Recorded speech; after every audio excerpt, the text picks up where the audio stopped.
Hey, what's up, everyone? I just wanted to get a couple things out of the way here before we start the episode. First up, sorry we're late again. Life gets in the way sometimes. What do you want us to do about it? We'll try to do better, but no promises. The episode's up next. Be prepared for a lot of bad singing.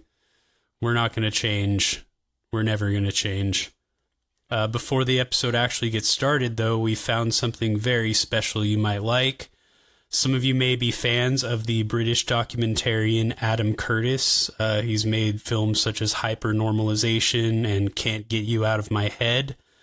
We have found a clip of an unreleased documentary he did, which actually talks about the Drab Four and Peter Steele in particular. So we've stuck that at the beginning. We hope you like it. Anyway, enjoy the episode. In Brooklyn, a musician named Peter Steele felt trapped. His band, Typo Negative, were in a precarious position. Having found success with Bloody Kisses, their follow-up, October Rust, was considered a letdown by the record label. This led Peter, the leader of the band, to consider a change in direction. They would burn the puffy shirts from their last album, and out of the ashes, a new, harder sound would emerge. Coupled with this was the introduction of hard drugs and severe substance abuse. The CIA came to understand that a clandestine pipeline of cocaine leading from Bogota to Peter's nostril could fund a dozen dirty wars in Latin America, and the public would never know. Meanwhile, in Russia, shock therapy capitalism was being ruthlessly applied.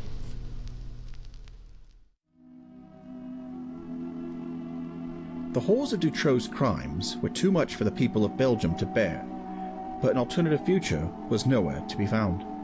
Meanwhile, in Brooklyn, Peter was confronting horrors of his own. Several family members, including his father, had all passed away. Everyone he loved had died, and Peter was left to determine that everything dies, and his whole world was coming down.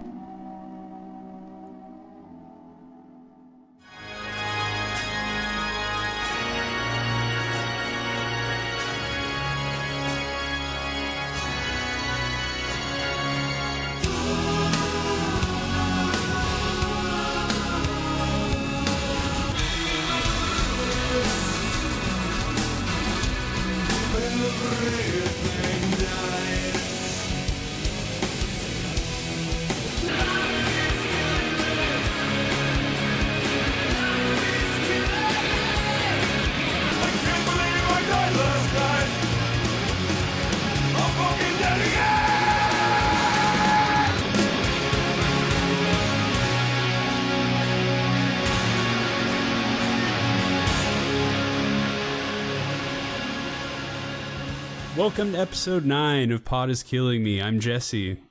And I'm Jeff. And today we're doing part 2 of World Coming Down. If you haven't listened to the show before, not sure why you're starting out with part 2 of a series, but I'm going to give you the benefit of the doubt. The first episode of the series, we're usually covering sort of the broad overview of the album, the time period, what was going on in music in general and pop culture. And then on the second and sometimes third episodes, we go over the songs in detail and cover each track. So today is part 2 of World Coming Down, so we're getting started there. And with maybe the most confusing joke track they've ever had on an album, Skip It. Oh, yeah, Skip It. So it's a really odd choice that they did, was to basically insert a toy commercial from like 1990 in this whole thing. Skip it, you run to jump to hop hop. Skip it, skipping and a screaming and a bop to bop. I don't know if that was Peter singing on that. It does not sound like him at all. But and I really don't know what this supposed toy is, what it looks like, or how exactly it plays. But apparently you get a really good score by skipping. I don't know. I just found that a very confusing opening track. Yeah, I'll definitely put in the clip of the Skip It ad. Yeah, just let the whole thing play. I mean, that would be the track Skip It. And then we just move on. Yeah, well, actually, yeah, it's really funny because I will say the skip effect is actually done pretty well. You said it's different on the vinyl, right? Yes, on the vinyl, it sounds like your record is skipping, and it was kind of like, I didn't really listen to this album a ton until I got the record. I mean, I listened to it, a bunch of times, but they're kind of spread out. I didn't fully absorb it till I got the record. So I'd kind of forgotten about that. So when I put it on, I was like thinking I had gotten a bad copy of that album. Like, so it actually worked. Yeah, I was like fucking, hitting my record with like the like anti-static shit. Like, what the fuck? Cleaning my stylus. I was like, it looks fine. What is going on? Blowing up my record player. Yeah. Oh, it sounds so bad too. Like it sounds so, it's so like pops so loudly on the record. So I was genuinely like, oh, I need to turn this off immediately for it like blows the speaker. Like, it's just like gently hitting it with one finger, go over and over again. Yep, pretty much. But then I finally let it play out long enough to hear Kenny yell "sucker." Sucker! I'll just put that clip right there. Sucker! Oh yeah, that's great. It's kind of funny because that reminded me of this Bizarro track. I've told you this before, but when my mom got remarried, her husband, he got her like a really big expensive like car stereo. Like the joke we always had was that our stereos in our car were always worth more than the car itself, because we always had like the shittiest vehicles. And clearly my parents were like really big into music, just as listeners, not as anything else. But like, so that always mattered the most. And so she had gotten this brand new one. This is still in the era where you still played CDs. So like a 6-disc changer in the trunk, or whatever. Oh, that's so I was pimpin'. like, oh, cool. And I was like, all right, I'm going to pop this thing in. And the whole key then was like, this thing doesn't skip really when you hit the road, right? You hit a speed bump, it's not going to mess up the plane. I'm like, all right, let's play it back, even though the car's just sitting idle in the driveway. And I put on this Bizarro remix track from Cabaret Voltaire called C.O.M.A. It's like spelled like C.O.M.A. with like periods after each letter. And if you could just play just like the opening 5 seconds of it, you immediately get what's going on.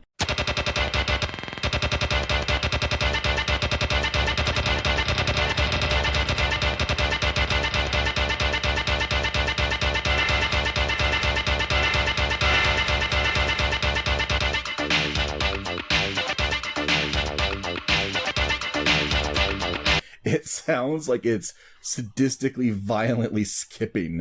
It's just like like over and over again. And immediately his face went white. He's panicking like, oh shit, what's going on? Why is it doing that? Like, he's just like, it instantly spooked him. And then the song starts to play like a little bit, so you think, but then it sounds like it just skips ahead to a different beat for no reason. Like you think it skips by, so it sounds like it's repeating 2 seconds, then abruptly jumps a minute later. Like that's how the song is mixed. It's very bizarre and deeply irritating. And I was like, oh, I can't wait to use this. And so I just kind of watched for about 5 minutes until I kind of let him in, like took it out and went, no, this thing's fine. It's just, that's what the song for some reason wants to do. Yeah, that's great. So they got to have their little Gremlins 2 moment, I guess, messing with you on the format. Yeah, if only they had a tape that sounded like it got 8, that would be cool. We did talk about that. I believe, yeah, I did, and I read that. I read that as well, that it did sound like your tape was getting eaten. So I wonder if there's like, if anyone has somehow ripped that to YouTube so we could listen to it. I should look into that. We should, and if we do, we'll just pop that sucker in too, because that is pretty cool. Yeah. Although it would probably be incomprehensible to people under a certain age, like what that is, why that happens. Right. Just hear like a, kind of noise, and you're just like, why? I don't care. What does that mean? It kind of reminds me of like the story, like, I should have mentioned, I can't believe I haven't mentioned this. Like, we always talk about what great covers Typo does. And I mentioned this album, but totally neglected to bring it up. Melvin's Houdini has a really great cover of Kiss's Going Blind. And apparently when Gene Simmons heard it, he thought like the tape was warped. He's like, what the fuck is going on with this? They sent me a bad tape. I don't get it. Why'd they send me a bad tape? Yeah, but like, this really mean, angry voice. Why'd they send me a bad tape? He's like fucking... But he With actually his weird lip. Yeah, he showed up in the don't Melvins like it. documentary though, and he was like very like he praised them. It was like kind of cool.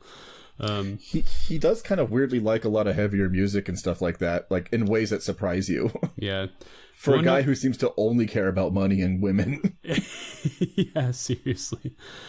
All right, so moving on to the next track, we have White Slavery.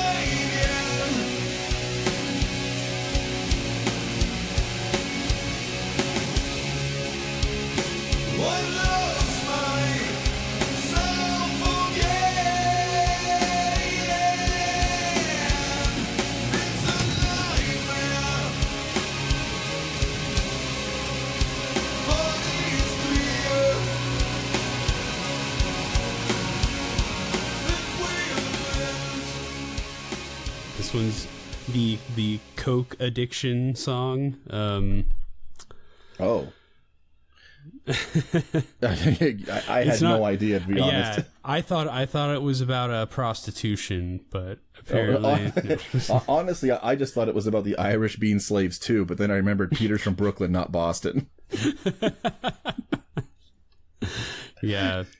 So this kind of sets the tone for the album in that it's like just so much heavier than anything on October Rust. Like just production wise, it just really it's super heavy. Yeah, I was gonna say the first thing you basically get that giant Castlevania Dracula organ just comes right in, and then you got those drums, but like the drums are like they're bordering on Swan's level loud and spaced out, like minimal, just to go dun. And so you're like, okay, we got Doom here. And then that riff first comes in and you just like feel it like ride down like a roller coaster, you know? Yeah. And, and I was like, oh, go ahead. Sorry. I was gonna say like, oh, we're going back to like kind of the first album, except with no like hardcore thrash in there. Yeah, I love that, like, just that bend, that yeah, it is immediately, like, heavy, and you're like, okay, I can see where we're coming back to now. Yeah. And I can see why people who do love those first record, or first two, maybe, I could see why this always tends to follow right up for them, because this definitely is awesome. Yeah. To me, I just think this is a version of it. I guess I never cared that much for hardcore or anything like that. So like hardcore elements when they're in there, they're fine, but I prefer it like this. If you're going to do it this way, I like it like this better. Yeah. This is like, it's got that, it's real Sabbathy with that riff. That's such a Sabbath riff. But then you get that chorus where it really, again, it lifts up, and Peter, like, it just, this album is so fucking like emotional. Like, yes. It's so, once you get to the raw and emotional. Like, we talked about that a lot on the last episode. Like, the first, half or 2/3 of this album is just, or even 3/4 is, or 5/6 if you think about it. They just 7/8 more and more. 7/8 7/8, buddy. Yeah. You know what? Really more like 8/11. Just like bizarre like fractions that just don't make sense. 23, 30, 30 seconds. Yeah. Like, well, there's sometimes there's a punchier chorus and a sad song, so that part don't count. Yeah, there's too many factors at play to have the fraction be that simple. So the song basically though is overwhelming in the beginning. It's very bleak. It's like slow. It's very doom. And then like you said, we point out the chorus. It's like right at the 3-minute mark, right when you basically does the like it's a nightmare part. Mm-hmm. That to me, it's like oh. And I was like, I realized another thing is he's not doing like a hoarse shout anymore. He's doing like you could hear the difference in his singing ability and how much he's leveled it up. Yeah. So it's like, oh, that's also a reason why, as dismissive as we may have seemed on those first two, and I kind of do think that maybe I was too harsh on him. I don't know, but I will say, like, hearing a different like, they're cousins, but I think this is so much better, like, so much more leveled up. And I just think, yeah, the song itself is fucking bleak as shit, but I absolutely love it. Especially once you get to the chorus on that one, because like I love his voice. It's so good. Mm-hmm. And I think that's honestly what makes the song is, for me, about the 3-minute mark on, that's when it sinks its hooks into me. Yeah, it's definitely it sets the tone in how heavy the subject matter is, but it's also deceptively beautiful. Like when you get those choruses, and there are a lot of little synth layers. Like he has some like little like like there's like some little like sort of like reverby like little percussive hits and stuff in the background, and like I don't know. There's a lot of good stuff on here. Like I feel like we sort of overstated the dryness of it. Like there definitely are a lot of little synth flourishes, but the thing is, they're not like beautiful like pastoral stuff like as is on October Rust. I think maybe you're right though. I was thinking about it when re-listening about half the songs. I'm like, well, unlike the rest of it, this one's not that as dry. And then I realized I must have said that about like every song in my notes, and I was like, oh shit, you know what? Maybe I'm a little bit wrong. It's definitely compared to October Rust, but that's because that album, I think, is the lushness pushed up. Like, you know, if you have a giant crank, you just turn it to as high as it would go. So anything beyond that is going to feel like it got turned, and it does feel turned way down because it is such a whiplash. And I think getting this song like not be tucked away in the album, but be right away, I think is kind of like an intentional signal of like, this isn't what you're going to expect. Like, don't be expecting October Rust here, you know? Definitely. Yeah. And then next we have Sinus, which is the one where you get the sound of the cocaine, straight the like someone cutting up some cocaine, doing some lines. Then you get the just like the heartbeat going all crazy. Dude, that shit fucking fucked me up the first time I heard it. No joke, man. The first time I ever heard it, I was like, you know what it was too, is I think I myself was having like, my heart felt accelerated for some reason. I think I'd ran upstairs or something or whatever, and I'd been not in the best shape, or I haven't been. And so I'm sitting there like, man, I'll feel good. And then I'm like, letting the album play. And then as it's happening, I'm like, I felt like I was going to do that scream at the end. That's hilarious. So the first interlude ends, and we go immediately into, I guess, one of the two singles from this record. Which, when you think about it, I mean, what else do you choose for it, really? But at the same time, like, for any other band, this would be a ridiculous move to try to make this a single, which is Everyone I Love Is Dead. Seems 3 years, or maybe 4. Someone drops dead, whom I adore. You love someone, there will be grief. The kiss of death, lips of a thief.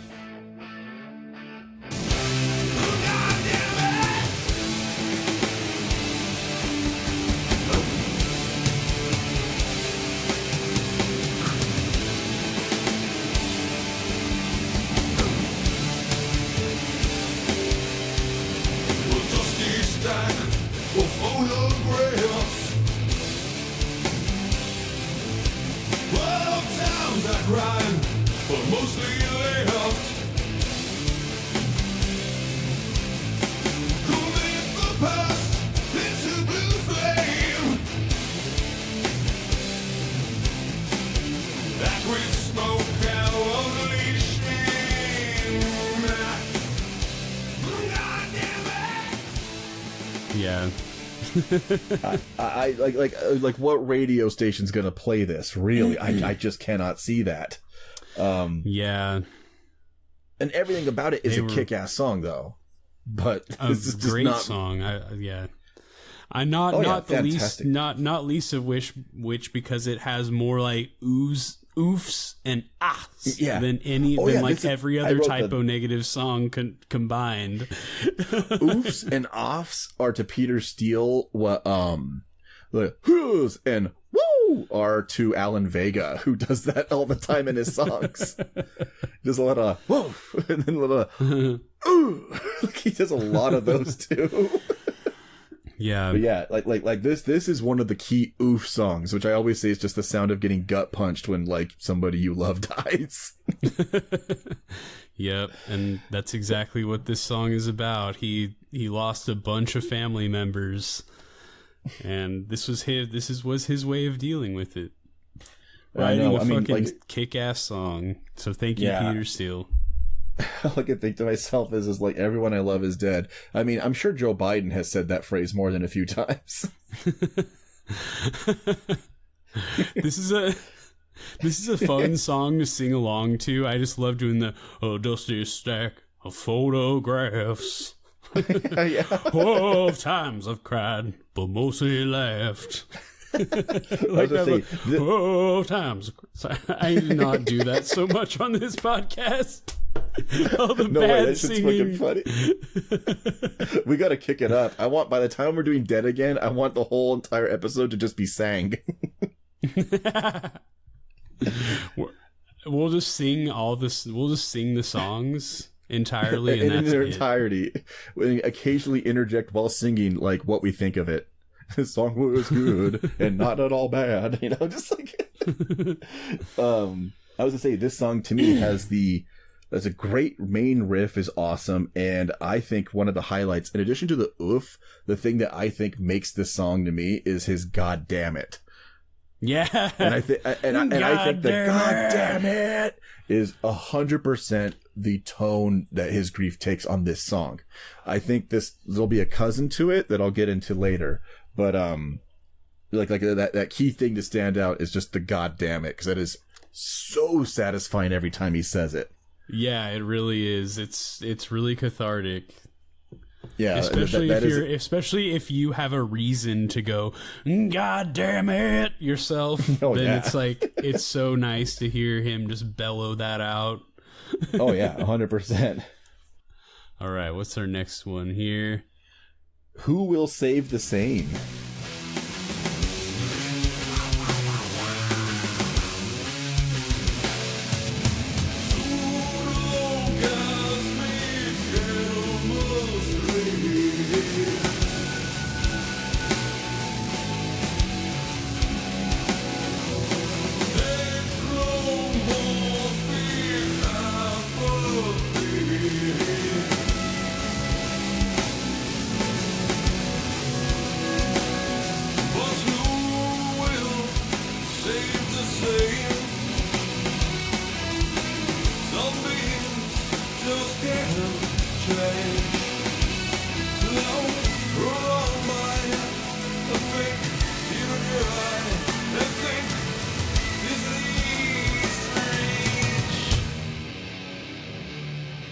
Who will gay the sane?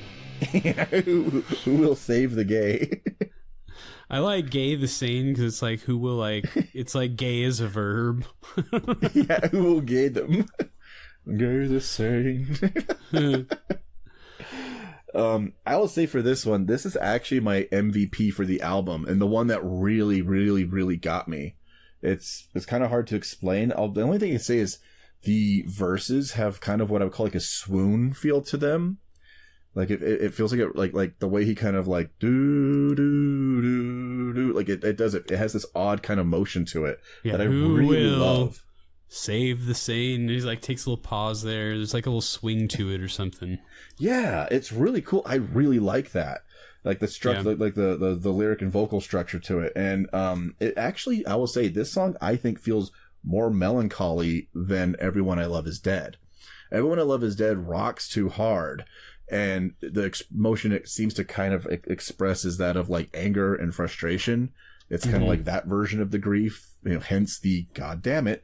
Yeah. Whereas just like this helpless anger in the face of God's will, basically. Like, yeah, exactly. God damn it. Yeah, a real Job moment for him there. So, but I was going to say, I think this song actually feels very oddly more melancholy overall.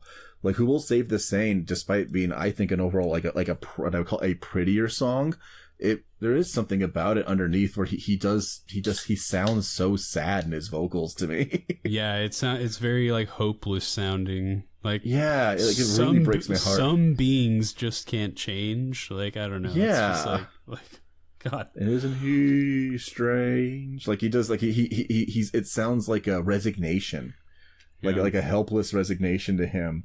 I think it has a great guitar solo though in this song. Mm-hmm.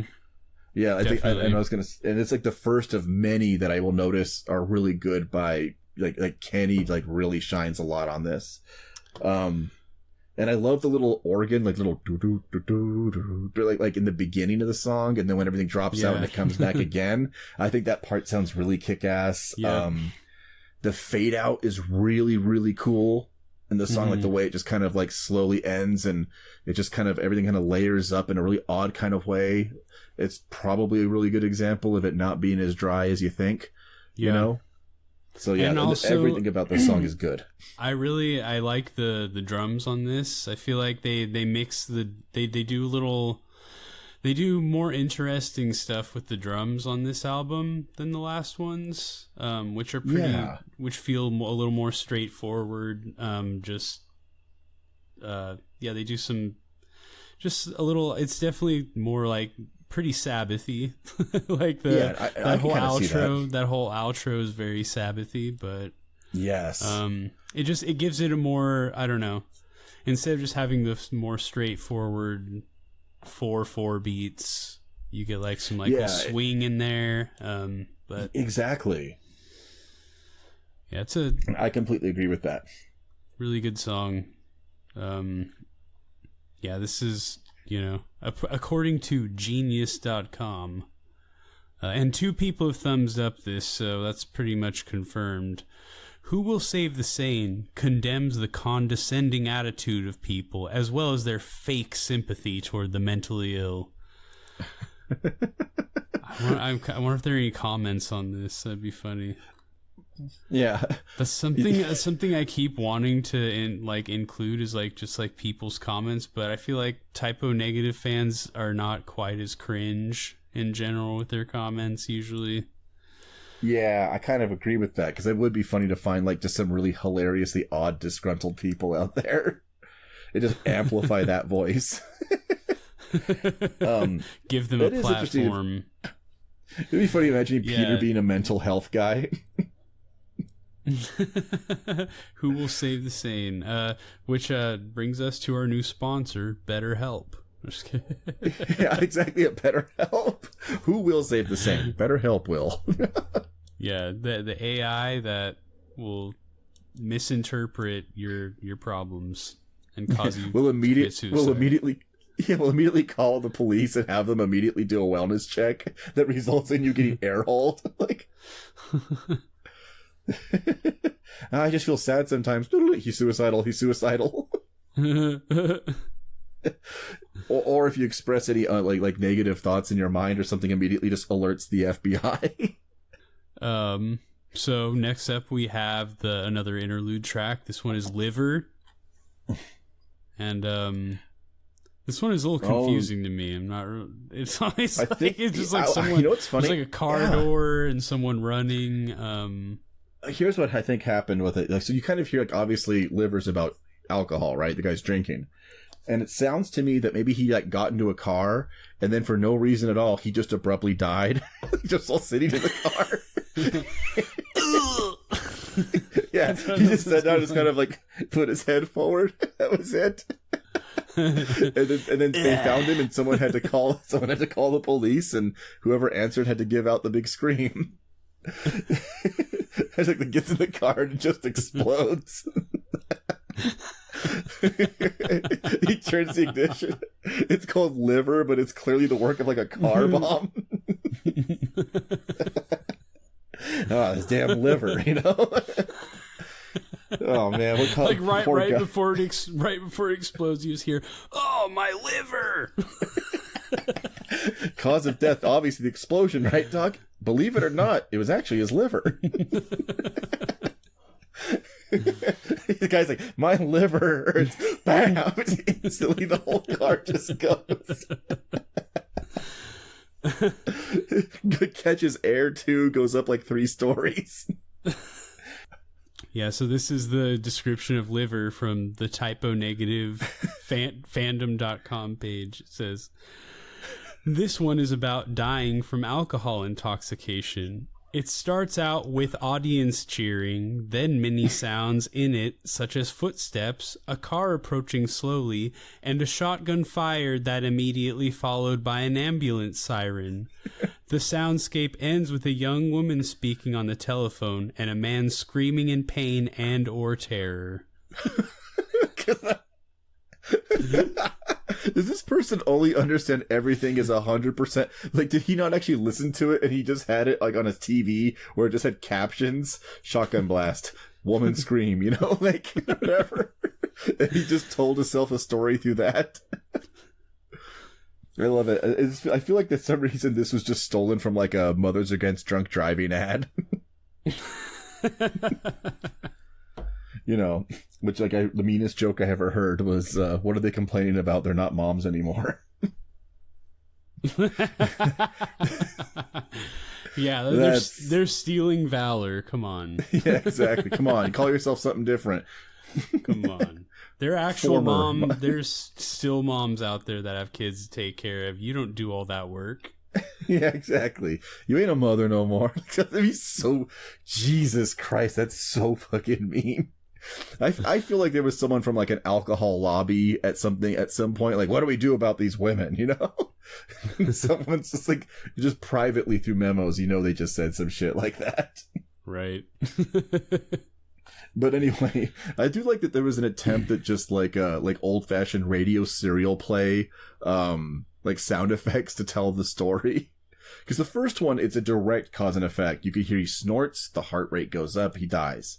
Okay, cocaine overdose. Whereas this one has to be a little more abstract, like, well, you see, he was drinking after a show, and then apparently, you know, I guess you kind of fill in the blank, right? Like, there's this whole thing where it's like, you know, you could just have, you actually have a guy out loud, like just a car driving. It just sounds like the, man cow and turd drives into the wall. You're like the motor revving at like a high speed.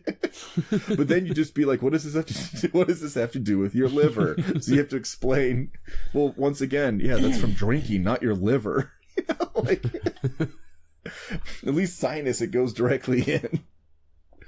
Right. Little, you know, yeah. Some other. Go ahead. I was going to say, some of the other ones are a lot more... You know what's funny? This isn't the most bleak one, and it's... that one's, like, still to come. Although, the only thing I will say it does give is the idea of the scream being from, like, the person when they actually get the news. Like, they answer the phone late, and it's like that. Obviously, the scream is their reaction of realizing, oh my god, someone you love just died, right? Yeah. And so it kind of is interesting because at least the other ones you kind of think like, hey, these are the consequences you're going to suffer. And it's kind of like, yeah, but think of who you leave behind. Think of what they're going to feel. And so it does kind of add a bit of a sting to it for an album made by somebody who very much probably felt very left behind. Seriously. Yeah. So up next we have maybe... It's hard for me to say, but maybe my MVP of the album, the title track, World Coming Down.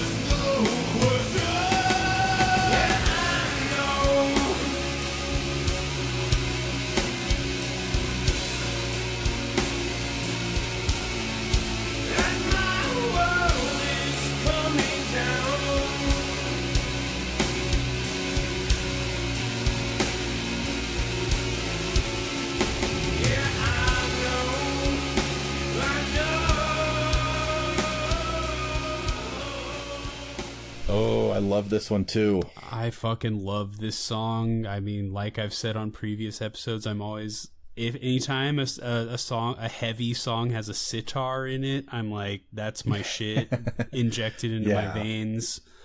And this also again, it's like Peter just at his most, like, just bearing himself, completely just sincere, unafraid. Like, I just love she thinks I'm Iron Man, that I don't feel pain.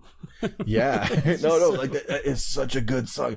I love his voice in this song. It's so good. At least, like, the first half of it is like, you know what's funny? The first half of this song and the second half of White Slavery feel like cousins.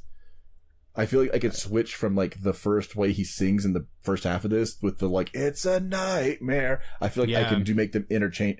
They're not the same, but they feel close to each other. And if you mix them together as one song, I just feel like it's a 2-part song. Yeah. Like, he's singing in the same kind of angry mode, and it's the same self-loathing. Yeah. Although I think this one's much stronger, because that one's just addiction. This feels like he's blaming himself for everything. Yeah. Yeah, he really, and it's so, like, it goes through so many different feels. It's very, like we've talked about it so many times. Again, they can cover so much ground in one song, and, like, the song can be long as fuck. The song can be super long, and you don't even really notice because it's so dynamic with the different movements it goes through. And yeah, you get that whole, like, it's a nightmare part. Like, it's just so, like, yeah, you get the cool backing vocals. One of, like, it's a great fucking song. One of my favorites of theirs overall, maybe. And this has, I kind of agree with that. I was gonna say this has one of the best choruses for if you're ever, like, really pissed at yourself and shit's going wrong. You just, like, there's something so fun and just about the, I know, you know? Yeah, my world is coming down. Like, it's so fun to say, I know. Yeah. I know. Yeah, you get those really... I'm the one who brought it down. Right. Yeah, and you get those super epic, like, keyboard, like the choral keyboard sound in the back of the... Yes. Like, I fucking love that shit.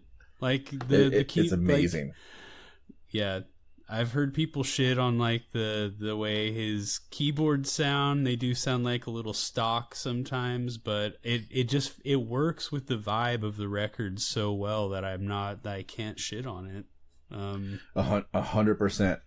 This is definitely peak Peter blaming himself for everything as a song. Yeah. Which is really funny because, you know, like there's two things really that run through the album to me that are, like, super apparent to anyone just listening, which is addiction and grief. And it's like, okay, I can see blaming yourself for the addiction, right? But, like, how do you blame yourself for grief? I mean, I understand a lot of people got, like, survivor's guilt, and there's a million things that'll pop in your head as soon as, and it won't happen until somebody's gone. Then all this shit will come back up out of the blue. Things you never knew you had. But it's just interesting to hear it, like, expressed, like, such naked self-loathing, like, comes out of him in that, man. Like, everything, like, you know, the problem and everything is, like, all within my own reflection. Like, he just says all this stuff, and it's, like, so nasty. Yeah. But it musically kicks so much ass. You almost want to feel it with him just so you can express that feeling, man. Yeah. Like, I don't actually want to be there, but you almost want to feel it so you could, like, the feeling of release that comes from screaming that out loud, you know? No, I mean, yeah, I've been going through some personal shit, and it's been it's been very cathartic to listen to. So, yeah. 100%. That's what this album's for. Like I said, I think that chorus more than anything does it. Like it's like the best thing to fucking sing when you're ever in one of those places. And it's just so fucking huge and, like, majestic sounding too. Like, Thank you. That's a good word for that. Majestic, yeah. Yeah, no, I like that because it's like a sweeping thing, and I don't want to say epic any more than I have to. Yeah, it's such an overused word, but it's hard to avoid it with them just because their songs are so long and go through so many movements. It's like they really do write epic length songs. They'll have songs that I'll assume, even on this record especially, I'll be like, oh yeah, this one here. Yeah, this, we'll get to it later, but I'll think to myself, like, yeah, this one could easily have been a single. And then I'll like look at the runtime and I'm like, how is this thing almost 7 minutes? And in my mind, this is a short song, Right. But yeah, there's also the part where the song quiets down and it goes from like bellowing vitriol and anger, and then it kind of comes in, and it's almost like this naked, alone, afraid, sad version of him. It's almost like whimpers at the next section of the song, and it's just that little quiet, like little synth going dun dun dun dun dun dun. Yeah, dun, dun, dun, dun. It's like it, and then you get that huge lift off when it all comes back into bring it on down. Yeah, oh no, it's awesome. It's awesome. So good. I fucking it took me so long to realize too. Like I listened to this song so many times or this album like, so many times, and it just kind of washed over me. Like there were moments that stood out, but a lot of it just kind of like went in one ear and out the other, I kind of had an impression of this album that was wrong even after listening to it maybe a dozen times. Yeah. And then all of a sudden it just revealed itself to me, and I realized how dynamic these songs are. Just all the different emotions on display. And the really dense, lush production is still there. It's so like, it's not quite as pretty as October Rust. Yeah, it's just expressing itself very differently, and it's kind of like I would say it's like the difference between like Closer and like Unknown Pleasures, where they're produced very similarly, but the effect that they use that Martin Hannett goes for is very different. Except, incredibly enough, Typo does not have a producer. They just did all this themselves, which is beyond impressive. Every time I think of them, they did this themselves. Yeah, they must be studio rats. Yeah, I think they had some help with like mixing and mastering, but as far as like production goes, it's just Josh and Peter that get the credit for that. So yeah, and a lot of it, was just recorded by just the two of them, I believe, as well. So, god damn. Well, it's like I said, that's another massive winner.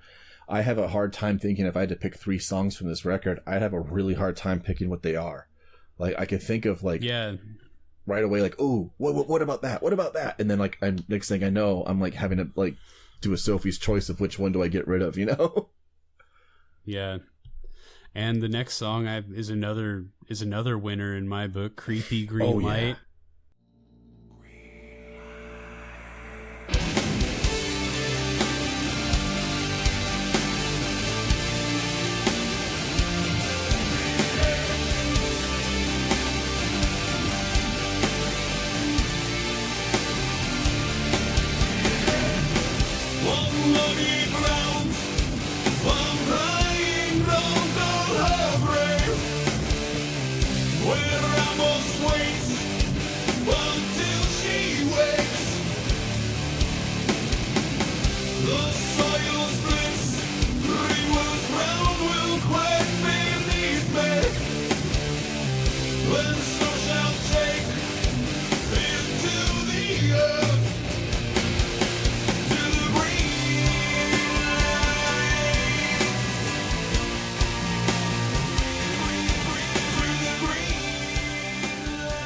Joke that it sounds like something you buy at Spencer's or at Spirit Halloween. Or Spencer's Gift works too.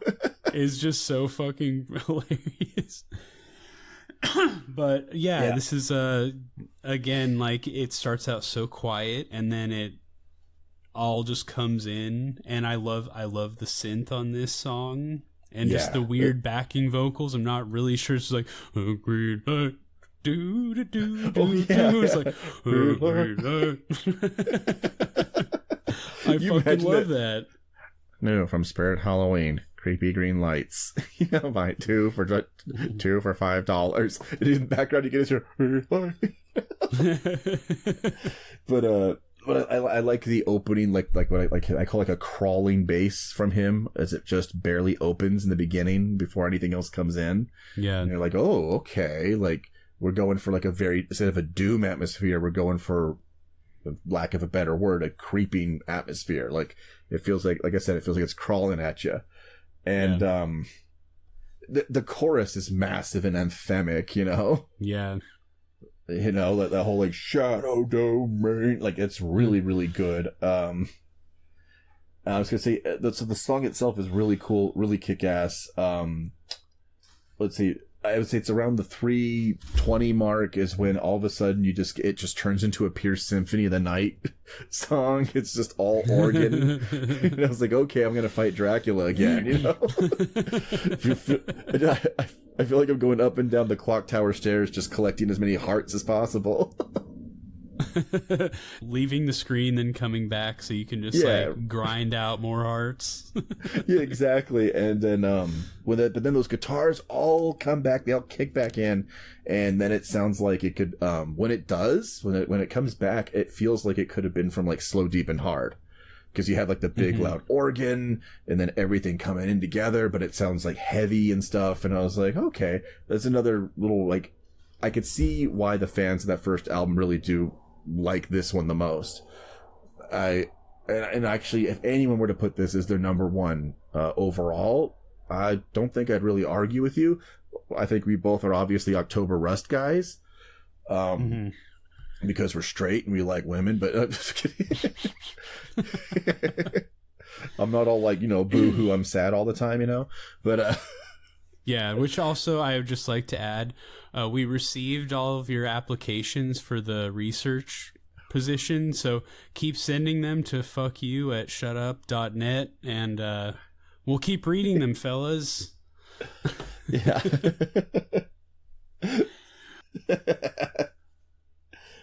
Shit, man. I mean, it's such a fantastic song. I feel like I wish I had a little more going on to say in there, but I just think it's fantastic. I think he's, it's kind of funny because the most personal songs, I think the next one is maybe one of my favorites lyrically that he's ever done is the next song. Yes, Everything Dies. She might die.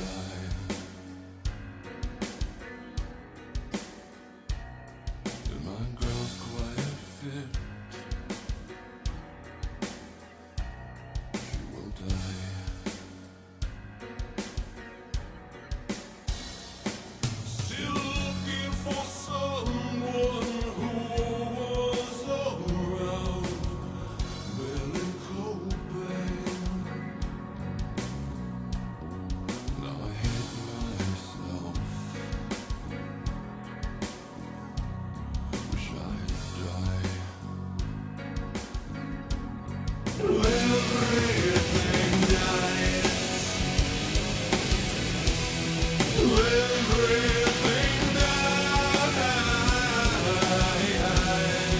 Everything dies.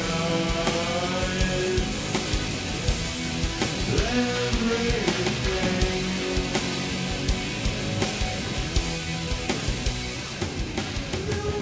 Which, I mean, that is as nihilistic sounding a title as there is. Right. Yeah, it's so brutal when he says, "I like vitamins." That's like what do you know that's what the chant at the beginning is? Oh, I did not know that's what it was. I love that that's how it starts out. It's, "I like vitamins. Pete likes vitamins." I love that. That's one of the things. It's very, very, sometimes it's super pronounced. I'd say like Bloody Kisses is the best example of this. Like the band has always had like a tongue in cheek, right?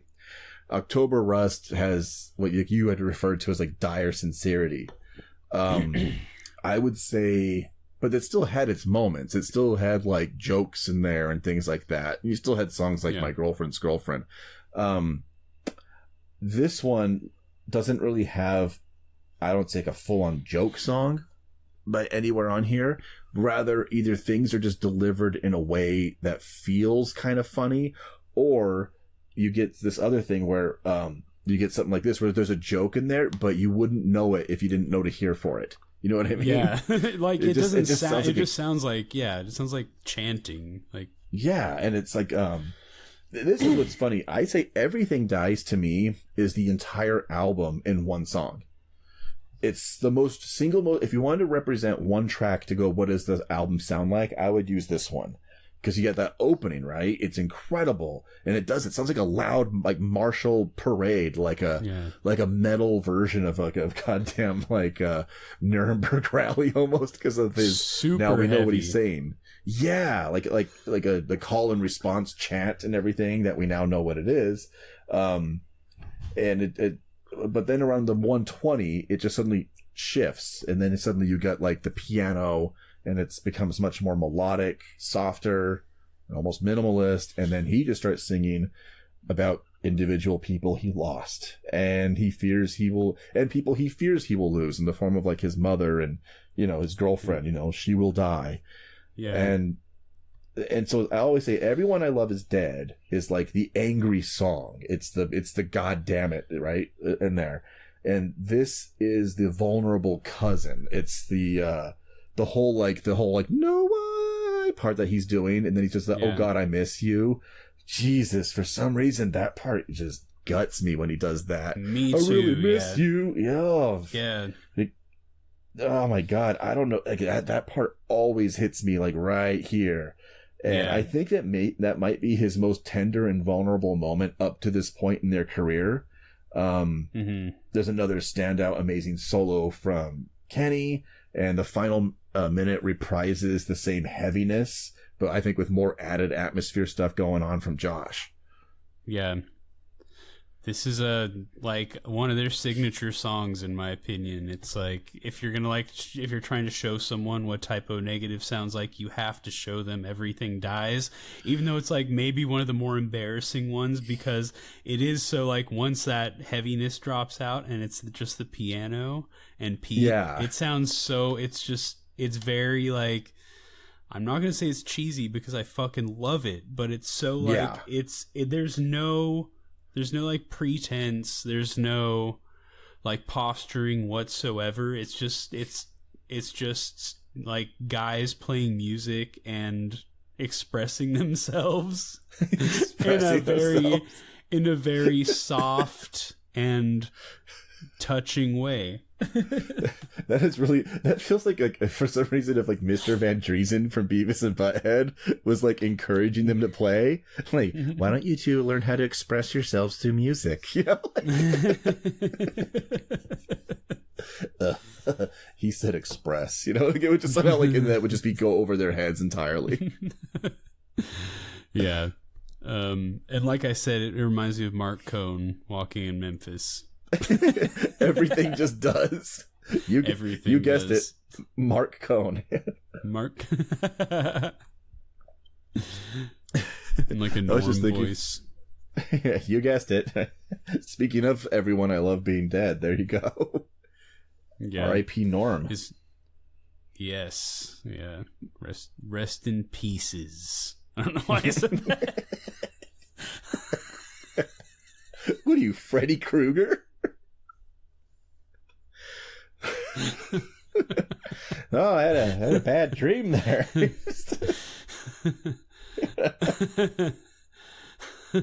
Oh my God.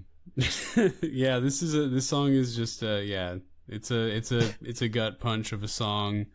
I've honestly it's amazing on the record. The live version, I feel like it's a completely different beast, because you get Peter sounding like he's barely holding it together. Then you also, instead of the oh why yeah like the really soft things, he just bellows it out. He just like does a oh why yeah. It's just like fucking crazy powerful sounding. and it just fucking rules. You brought me to a thing I've often been upset about with them overall, which is like I'm glad you mentioned this. If there was ever a fucking band I wish had made a professional live album, like I would have fucking killed to have like a live, like an actual official like live one. It could be just all from one show. I don't know. Whatever. I would have killed for that because of how obviously different a lot of that's going to sound, and to hear where those differences are going to be.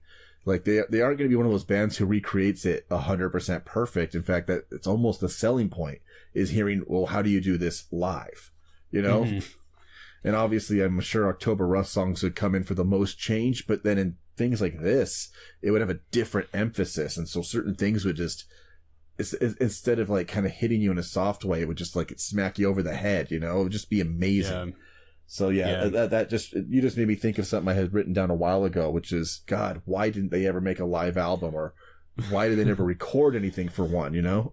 Yeah. There's some like good quality live tracks, obviously, but I would kill to have just a good live album, or even, you know, even just a full live set. I mean, you do have like the DVDs and stuff, like After Dark. And then I can't remember the fucking name of the other one, but or even singles, man. Singles would have been, if they had all been a decade earlier, they would have still had like they could have had 7 and 10 inch singles with B-sides, right?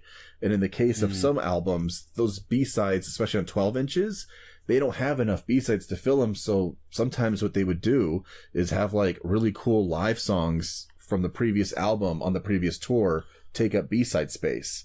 That's what they did with some of the vinyl reissues. Like I think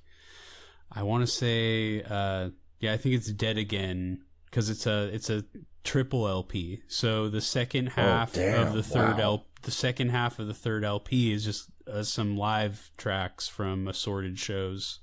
Oh damn! That version of Everything Dies is on that.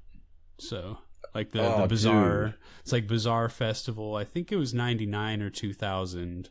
So right around the time of this album, it's super fresh in his mind, and it's like you hear him when he first sings like the opening line, like well, I loved my aunt, but she died. As like he progresses through that first verse, it's like you hear his voice shaking and cracking. He's like, he's feeling it like so hard in the moment while he's performing it in front of, 20,000 people or some shit like that. Because it's a massive, one of those big European festivals. Yeah. And it's just like, holy shit, it's so powerful. Yeah, oh my God. See, that's cool. See, I didn't know that like some of that stuff existed in any format like that. Well, because I don't have the vinyl for that, and I also don't have a decent I have a player, but it's not very good. I need to upgrade it so I can have better sound.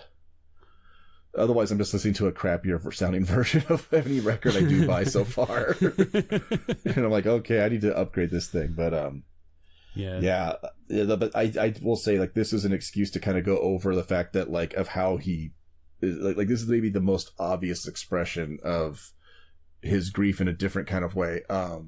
And the way the whole album, I think, is kind of this is the centerpiece of it. More than I think even World Coming Down is the centerpiece of his depression. Everything Dies, I think, is the source of all of it. And the fact that it's called Everything Dies, like, even in there, like, my mom's quite sick, she will die, you know what I mean? Like, she might die. That's what he says. He says for his mom, she might die. So it's obviously a huge fear for him, and it does happen. Yeah. But it's funny, he says his girl's quite fit, she will die. Like, that's funny, like, so it's that thing that starts to fuck with anytime you've known anybody, especially if they're on the younger side, and they lose somebody that close to you, or in his case, many in a row. There is this weird thing I've seen people go through where it's like, they're like, no joke, I've seen people who've never considered it before, like, have like a full-on existential crises of like, yeah, but everything's gonna die. Like, I've watched that happen. I've watched their severe, I'm not depressed. I'm just don't have the energy to do anything anymore. It's just like kind of thing. But it's just like, well, what's the point? Everything dies, It's like, yeah, that's depression, man. That's what that is. You're not doing too well, and that's okay because it happens to people. But it's like the denial combined with like a an expression of pure nihilism, a great what's the point feeling that starts to take over. Yeah. And I'm just thinking, between a career that on the skids is way overselling it, but rather like to be dangled for just a second, you're this close to grabbing it, missing the gold ring or the brass ring at the same time as like you get addicted to stuff at the same time as everyone's passing away. It's just that perfect storm of really feeling like shit. Yeah. I wonder if he blames himself also for the failure of the perceived failure of October Rust. I can't imagine a world where he didn't, because Yeah, they I'm the one who brought it down. They spent so much time making that. There's such a gap between Bloody Kisses, which was their commercial breakthrough, and then October Rust, which was their commercial disappointment.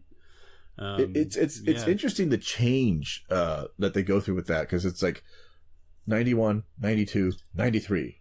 1 year per record. Granted, 91 and 2 are mostly reprises of the same thing. Mm-hmm. And I guess I shouldn't complain about a live album, because that's supposedly a live album. But then so you go from album per year, and then suddenly you go 3 years, and then another 3 years now. So you get only 2 records in 6. And Jesus, you go from like swooning attempts at commercialization to an immediate just pullback on it. And I've never understood when I've seen critics say they aimed for this and they didn't pull it off. But because a lot of the times when they say that, they mean artistically they didn't pull it off. And I'm like, what are you talking about? Like, where's the weak point you're referring to that just doesn't work for you? Because to me, everything on that album works. And I actually have to say, so far, everything on this album has worked as well.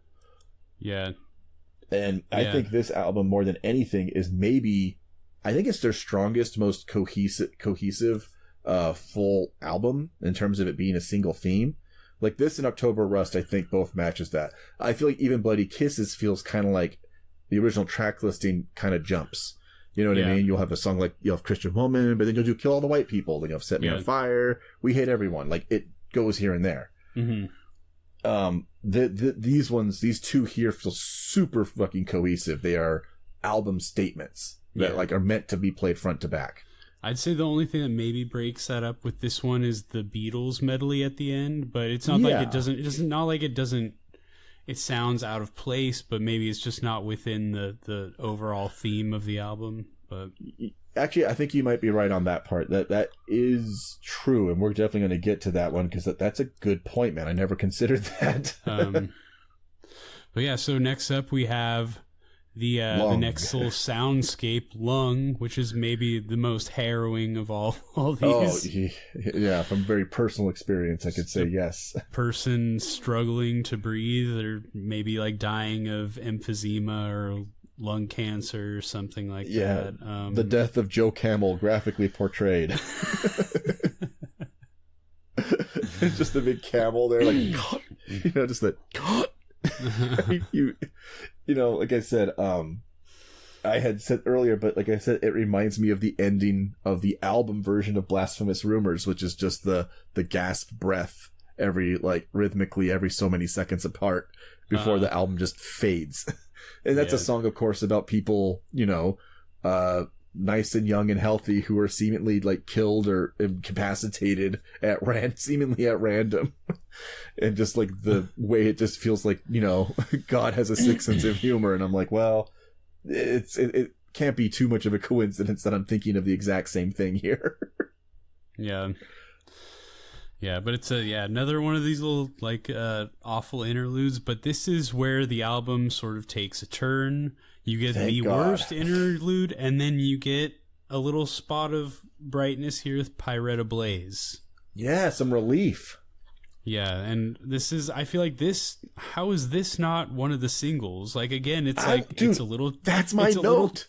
It's a little too weird to be to have been a massive song, but it's definitely a better choice than the other two.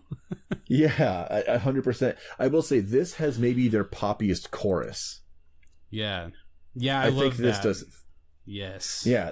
And that's when you hear the chorus, you're like, oh, this should have been the single. Let me start the song over. Because when I would listen to this, I always listen to it as an album with moments standing out. And I was making notes of that forever before I would kind of go, wait, which song is this? And it would take me a bit, right? Because their songs change so many spots. I'm like, am I still on the same song or have I moved on? And so when I was in this one, I was kind of like, when that single, like the chorus instantly stuck out, and I was like, oh. And as it played, I went, let me start this over because this should have been the single. And then I forget the big opening for it. And I'm like, maybe it shouldn't have been, or maybe it should have been edited and then released as a single. Yeah. But no, that chorus is catchy as hell. It's the most pop moment on the album. I love that. Yeah, exactly. Pirates ablaze. Yeah, it's just so. It's one of their most poppy moments overall, maybe. Yeah, and I was gonna say, you know what? I mean, not because they sound the same, but in this one, there's two specific aspects of it. I made a note. I just wrote "love removal machine," and the reason I wrote that is because it also has kind of like a kick-ass, kind of like a gut bucket riff to it, but mainly because of the closing of the song. That's how I always remember, is how like "Love Removal Machine" is one kind of song for a while, and then the last minute it just suddenly like accelerates and changes gears. Yeah. And how like this one kind of just like dun dun dun dun dun, and it just like suddenly like thrashes around for a while, and it just like really kicks ass. Like I love that part so much. Yeah. And another example of just like the Sabbath riffs on this album. That just massive do do do do do do. It's just so fucking kick ass. Like it has such a good feel with the drums, like just very spaced out, giving Kenny a lot of room to just sort of like move around with that riff. It's so fucking dope. Like I said, I kept thinking to myself, this is a Kenny album to me, like musically speaking, and it's like meaning there's been at least 3 or 4 songs where he has really great solos. And my favorite thing about him is that his solos are like, he does guitar soloing the way like a band from the 70s would do them, where they're like, in the words of David Lee Roth, they're thematic solos. Like they sound like they were written. They don't sound like they were improvised. It feels like he wrote this so it thematically fits the rest of the song.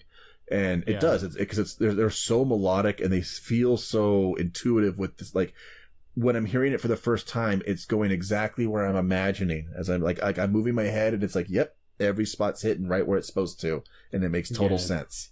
And even if it surprises you, you're like, oh, well, this is actually, no, that makes more sense. Actually, I was wrong. There's never a moment where you're like, what's that? He's not trying to squeeze in as many notes or make it complicated. It's like they're very simple, and it's just all about the feel. Like it's all the feel adding to the song. So sometimes it like mirrors a little bit of like Peter's vocal rhythms that he does, like with just sort of like letting a note ring out a little bit and picking up on the 2 instead of the 1. Yeah, I love when he does stuff like that. It's just so like, this is.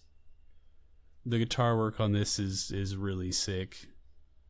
What it is I like is that he's willing to, like, when you reference like the amount of notes playing or anything like that, is he's willing to sacrifice for the song and not like sacrifice the song for himself to stand out. You know what I mean? Yeah. Like he's like one of those really great ball players on the court, like who's always willing to pass to make sure they win. You know? Yeah. And in this case, though, it's actually him standing out more because of the way he plays. It's less flashy than other people, but it makes the song, it really puts it over the edge. And he's not trying to be a shredder, even though he probably could be. He's not, like, that would make the song less. So let's, you know what I mean? Like, I don't know. He serves the song, and I think that's a great player who can do that.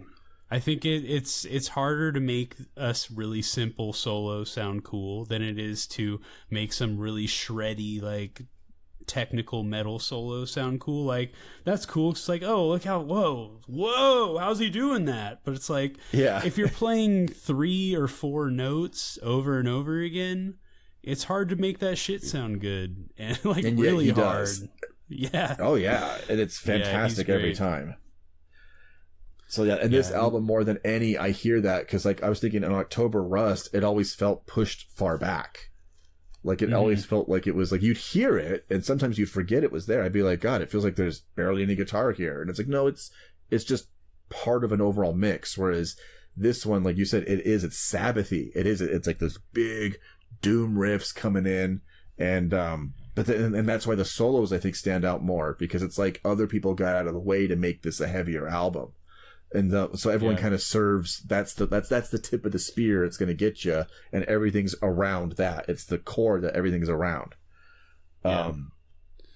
Shit. So what's the next one we got? Awesome song. Next song is All Hallows Eve, a awesome Halloween song. Last time we got a Christmas song. This time we get a Halloween song. So well, success is guaranteed. I'll bring you back from where you've gone.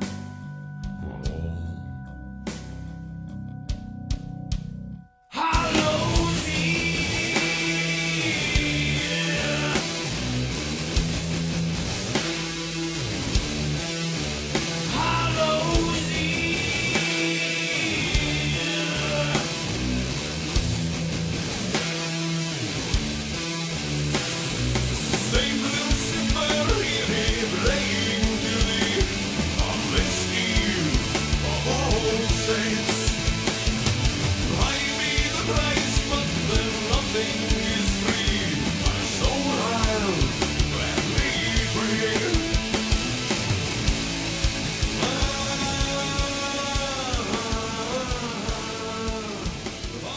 I was going to jokingly say that Peter sings about Halloween more than Jack Skellington.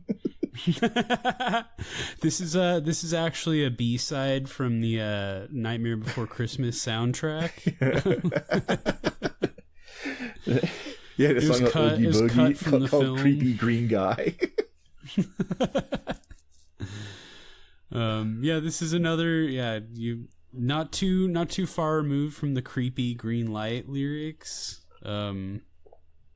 Pretty similar, in fact, but I do feel they're kind of like cousins. Yeah. Really I love good the bass song. opening in it. Yeah, I don't have too much to say about this one. I think it's great too. I like it as well, but I love it. Yeah, you get Peter pre-conversion singing to Saint Lucifer, praying to him on this. Yeah, that is actually kind of funny, because I don't think he would have done that on Dead Again. Right. Yeah, really, Dead Again, huh? More like Born Again, Peter, huh? You know? Oh, can you imagine how awful it would have been? Like, Peter feels like when he converts, and we have to come to that point, I wonder what he converted to specifically. Because I can't see him being like one of those, like, if he was like an evangelical guy, I feel like he would just be like obsessed with buying a boat. You know what I mean? Like, I would assume real conviction. I would assume he was like returning to, his Roman Catholic roots. He does I'm not sure, it might be Kenny, just on Dead Again, you get the "I'm a Christian" really loud during these three things, I think. For some weird reason, Peter always had the appearance, especially later in life, as like, oh, he converted, and I looked at him, and I kind of, in my mind, the first thing I thought of was like, did you do like a George Costanza and just go to like Latvian Orthodoxy or something? Like, I feel like you're one of those guys with like the big weird extra square giant hats that they have and stuff. He looks like somebody who should be like an Orthodox priest. Right, yeah, especially when he had the beard and stuff. Yeah, like, that's not a Protestant, you know what I mean? Like, no, get that out of here. Right. No way, you're not doing that shit. You're not doing some righteous gemstones bullshit. You know what I mean? Definitely no. Yeah. No. It's a lot more serious than that. Yeah, and then when you just see his actual unadulterated last name, it's like, oh, are you sure he wasn't Orthodox? Like, you just immediately have to ask. Right. But do you want to try pronouncing his last name? I feel like we maybe should try. I would like to. It's I could find out what it is. Petrus. His real name is Thomas Ratachik. Ratachik? I don't know. I had a girlfriend who had a weird fucking Polish name, so I feel like it's maybe close to that. Ratachik? That's literally all I have. Anyway. Yeah, man, no way. The next song is that glorious Beatles cover, Day Tripper. Or it's the Day Tripper melody, but you get Day Tripper, If I Needed Someone, and I Want You, She's So Heavy. She was a day tripper, one-way ticket, yeah. It took me so long to find out, and I found out.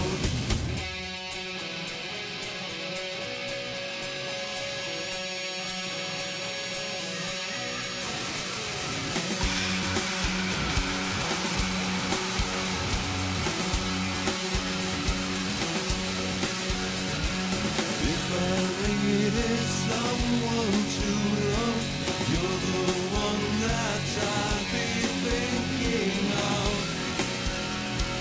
If I needed someone,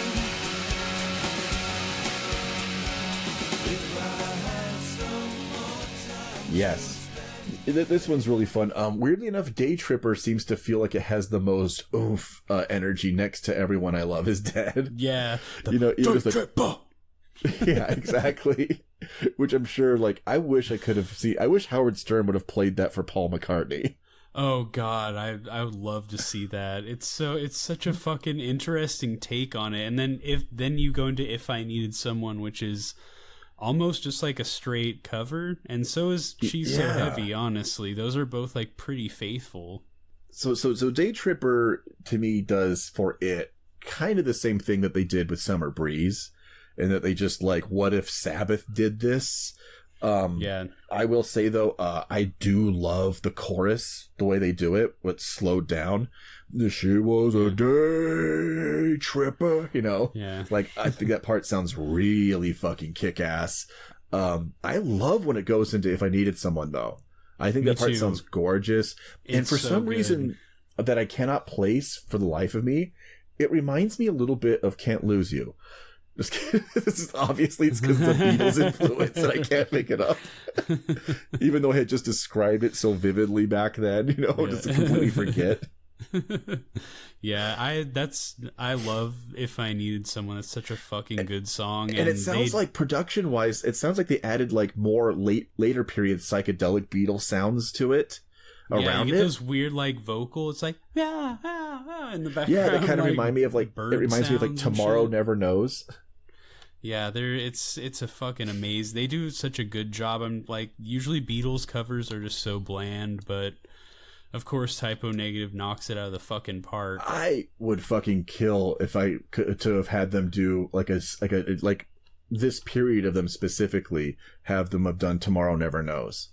Oh yeah, for sure. I would have loved to have heard, because they would have had to change the drum beat, because that drum beat's too weird and too like to work with that. So it would have been really cool to have heard that, and also like to have heard where and how they would choose the effects. Oh god, that would have been a dream right there. That would have been a dream.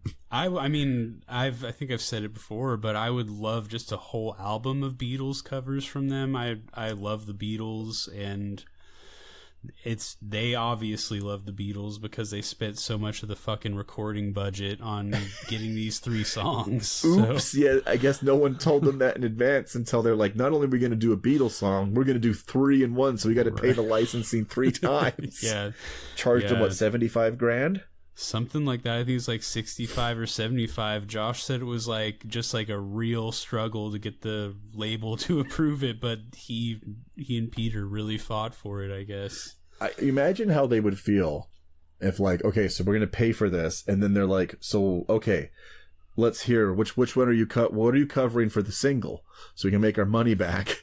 And then like, oh, we're releasing Everyone I Love Is Dead as the single, and this is just going to be the last song on the album. Yeah, why not? I mean, I know it's tacky to release a cover as a single, but why not this as a single? Honestly, it would have been interesting, especially because it's a mashup. The only problem though is that Typo Negative kind of works in a genre that doesn't lend itself well for the most part to like boomer nostalgia, which is where you could have cleaned up, right? If you were like a more like middle of the road rock act and you covered them, you probably could still do okay because, you know, it's like it's familiar enough for old people that they would like latch on. Oh, a nice chance to hear the song again. Whereas like this would just be extremely alienating. That's why I wish I could have heard a Paul McCartney reaction to this. Right. Like just to see it, especially when they get older, because the older you get, the less of a shit you give about being diplomatic, right? Yeah. So I would have just loved to have like carefully just really looked at his eyes and just wait to see if like just if they betray a sense of like, you know, if he makes like a face or something, or if he does the opposite. You never know, right? Like he's a lot more musically, I think, adventurous than I think people give him credit for. Yeah. And, you know, honestly, I forgot to put it in the last one, but I was going to include the whole Neil Young clip. And he does seem like, you know, he doesn't seem like he hates it. And no, I don't think he does. One thing he does say is he says it's a great band name. He's like, what are they called? Oh, it's a great band name. And, they're like, Howard's like, come on, why? It's good. Why are you laughing? He's like, it's good. I'm enjoying it. That is really Howard's all funny. Defensive. Yeah. This guy isn't alive anymore. Yeah, I love that. It's one of the funniest fucking things to say. He isn't alive anymore. I want to play that over just the main like piano riff from Everything Dies. And my father's dead. He's not alive He's anymore. alive anymore. And my mom's quite sick. She's not alive anymore. And my uncle Lou. He's not alive anymore. It's also a funny way to say that someone is dead is that they're not alive anymore. Like, they're not dead, but they aren't alive anymore. So. Well, Howard's just he was just ahead of the curve on where censorship on like YouTube and stuff would go. So he knew you can't say dead without getting demonetized. He's not alive anymore. He's just... But yeah, no, that shit's fucking funny. Yeah, that clip is great. Yeah. It is kind of funny to have an entire album that's so heavy about like death and like despair. And to have been a goth band and do all this, and the same, like let's see. So like, there's two things happening, right? Because they are kind of a goth / metal band, right? Mm-hmm. And we covered before the whole thing with metal, right? Which was, it was going into its mainstream new metal phase. Rock radio was completely shifting, but we also had kind of, we never really covered anything about what happened in like goth, really. The closest thing I did is I brushed up on Marilyn Manson kind of ditching the scene and trying to do like a glam thing, which while initially successful did seem to kind of like turn off enough fans to like his profile was scooting down and was largely, unfortunately, both saved and harmed by becoming the sole guy considered responsible for Columbine. Yeah. You know, everyone was just like, oh, it's his fault. So like a band like this would probably have had a fucking target on their back. Not even like in terms of like that, just in terms of like the like radio programmers. Like, do you think they'd want to approach this? It's like an angry goth band and all the songs have the word dead or dies in the title. And people forget post Columbine, because that was the school shooting. You know, and for the next 10 years, that was the word you used as synonymous with school shooting. I mean, It was like saying 9/11 when you say terrorist. It's like, imagine after 9/11, if they had an album right after 9/11 and like all your songs were released within months later with the same single titles, there's no way anyone was going to touch them. Radio is like the last thing people want to hear is the word dies, you know? Yeah. And so it's like, okay, these guys all have black hair. They all look goth. Nope, we're not doing that. What's the song called? Nope, we're definitely not doing that. You know, so like it was just a very unfortunate time for them. I think they could have, maybe Pirate Ablaze would have helped. As that instead. Funny thing about that, like you were talking about, we were referencing Columbine right now, is personally, I was in I'd switched high schools the week that it happened. It happened on a Tuesday, and I was still in a Catholic school. And then by the end of that week, I left and went to a different school, a public school for the first time. And it was my third day of school, and it was super, super, super segregated by cliques. Like, it was literally like a bad movie. I couldn't believe it. I remember when I first got there, like my first day, and I seemed like I was totally lost. And this random, like, kind of like punk rock looking girl kind of sees me there. She goes, "What, are you new here?" And I kind of shook my head like, yeah, because my friend didn't show up, you know, even though he's supposed to meet me there. He's the one who told me to come there, and then he just doesn't come to school. So I'm just by myself. I don't know where to go. And I went from a high school with like 500 kids for all 4 grades total to like a school that at the time had over 3,000 students, because we hadn't built the next school yet. So it was just overpacked. And she's showing me around, and she literally does it. It was like a bad high school movie where someone's like, okay, there's the stoners, there's the, you know, the surfer kids. That's where all those guys are. The drama kids are here. And it was like super, you only go with your own clique. That's it. And so she goes, and that's the goth kids, and you're going to go over there. It was literally what I was told. You're going to go over there. I ran into kids from elementary school I hadn't seen in like 3 years. And I was like, oh, hey guys. And they literally, one of them just looked at me and just went, "You're supposed to be over there," and just pointed over at the goth kid area. So I go over there and befriend a few people, and everything is like, seems cool enough. It's like I hadn't met people who like music like this in a while, like ever. So it's kind of exciting. People like, "Oh, you also like Nine Inch Nails. You also like The Cure," things like that. And on the third day of school, I'm talking with a few of them on break, and then the bell rings. We're about to go to class, and these 2 security guards come up, and they grab the other 2 guys I was talking to, and they say, "You need to come with us." And I see them leaving. And the guard turns around and looks at me up and down for just a second, and he goes, "Yeah, you too, come here." And I was like, "Oh, okay." So I just follow him. I don't know what's going on. I get led into a room. There's like 8 cops in there, and it's just all the kids dressed like Corn shirts, goth stuff. Anyone who looked goth was all in this one big room, and I was in there too. And then we were all being individually interrogated. We all got fingerprinted, and we all got photographed, and we were all like put into some kind of gang file apparently. And that was my third day of public school. And there was just this mass panic, and I guess all it was, well, you got like dark gray pants and a black shirt, and your shirt looks like one of them devil bands, so away you go. How long after Columbine was this? Just like a few months? It was exactly 8 days, because this happened on a Wednesday. Oh, Jesus. So, and Columbine was on a Tuesday that year, I think. I just remember it was a week and a day. So, yeah. What day does Columbine fall on this year? Oh, like every other week. Yeah, exactly. Now there's one all the time. Yeah, and on top of that, no one's blaming music or anything anymore. Mostly just because I don't think music really exists anymore as a cultural thing. Yeah. I think it's just part of the bland mono internet culture now, which I think kind of sucks for most people if you're young, that like you don't get to have like fun, cool ways to like express yourself or your own identity through things like that. Like, at least in our era, we had an era where like monoculture was split into a million things, and so something like this was just like it could exist alongside other bands I could dig at the time. Like, there was like so many riches that I could be completely satiated with all this art, and without even having picked this up yet, I could pick this up 20 years later and be like, oh shit, here's another cool thing to get into.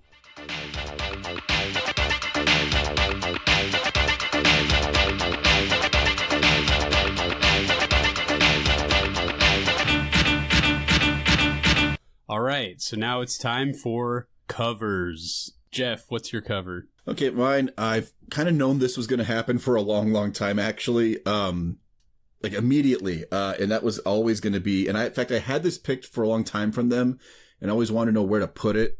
It's probably pretty obvious where this is going, but I was going to pick Joy Division 24 Hours. Oh, how I realized how I wanted time, but into perspective, try so hard to find. Just for one moment, thought I found my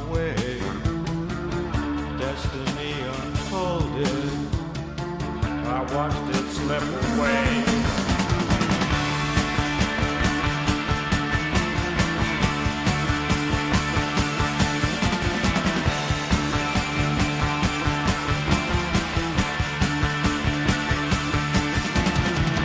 Excessive flashpoints beyond our reach. Solitary demands for all I'd like to keep. I think it's an awesome song in general. We've talked a lot about them in the earlier episode, but more than any other, I think it's maybe the most appropriate one off of that album, and it has that same feel because it's like the most like them in the sense that it's like it's a pretty heavy sounding song, like musically. Because like you could pick lyrically, you could go with like The Eternal, but I feel like that's just too funereal, and like Isolation is too like oddly like electronic and poppy. So I feel like 24 Hours is maybe the best choice for that. And I think lyrically it has that same weird death drive going straight to like Oblivion feel that like parts of World Coming Down kind of does too. Yeah. So yeah, that is 100% my recommend. It's a good choice. I really fucking struggled this time. Mine is a band I've been listening to a lot lately. It's going to sound a little weird. Molly Hatchet, Dead and Gone.